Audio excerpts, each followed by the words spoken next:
শেখ হাসিনা সবচেয়ে বড় ভ্যালুয়েশন ছিল বিএনপির এগেন্সটে তখন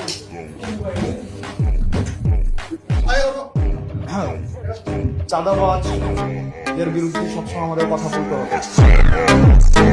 যারা চাঁদাবাজ, যারা মামলাবাজ, যতই বিশেষ করে এটা তো শালীনতা হইল না। আমরা তো আপনাদের কাছ থেকে শালীনতা, ভদ্রতা, একজন কথা বললে আরেকজন কথা বলতে হয় না, এই ভদ্রতাটাই আপনারা শিখেন।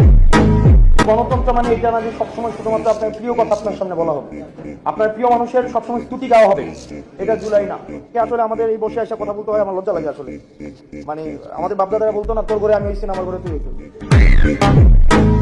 আমাকে আপনি প্রশ্ন করবেন, আপনি যতক্ষণ পর্যন্ত প্রশ্ন অব্যাহত থাকবে ততক্ষণ পর্যন্ত আপনি রাইট রেখে থাকবেন। আর যখনই আপনার প্রশ্নের পরিবর্তে শুধুমাত্র স্তুতি গাওয়া হবে, জবাবদিহিতার পরিবর্তে স্বেচ্ছাচারিতা অব্যাহত থাকবে, তখন প্রত্যেকটা মানুষ হাসিনা হবে।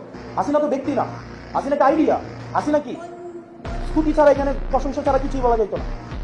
প্রেস কনফারেন্স গুলো কি হইতো, প্রত্যেকটা প্রশ্ন করা হয়তো খুশি করার জন্য, এবং একটা প্রশ্নের বিনিময়ে একটা দেশের অ্যাম্বাসি ভিজিট। আপনি রাজনীতির ঊর্ধ্বে কি?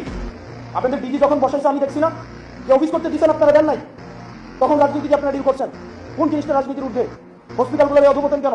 টেন্ডার বাণিজ্য হয় না, আপনি অস্বীকার করতে পারবেন। আমি আসনাদ আব্দুল্লাহ সাক্ষী, আপনাদের কোনো স্বাস্থ্য সেবার আমি 6টা মাস আমি ক্লোজলি ডিল করেছি। আপনাদের পোস্টিং প্রমোশন এগুলো রাজনৈতিকভাবে ডিল করা হয় না, আপনি বলতে পারবেন। এখন যারা ঢাকায় এসে প্রত্যেকটা দল কোনো না কোনো ভাবে হচ্ছে, যারা ভালো পোস্টিং গুলো পাচ্ছে কোনো না কোনো ভাবে হচ্ছে আপনার সম্ভাব্য যারা সরকারপন্থী সরকারে হবে তাদের অ্যালায়েন্স, এটাকে আপনি অস্বীকার করতে পারবেন। কোনোভাবে অস্বীকার করার সুযোগ নাই। আপনি যাই হন না কেন, যেই হন না কেন, আপনি আপনারা ভুলে যায় না আপনি 5 আগস্ট পরবর্তী সময়ে কথা বলছেন।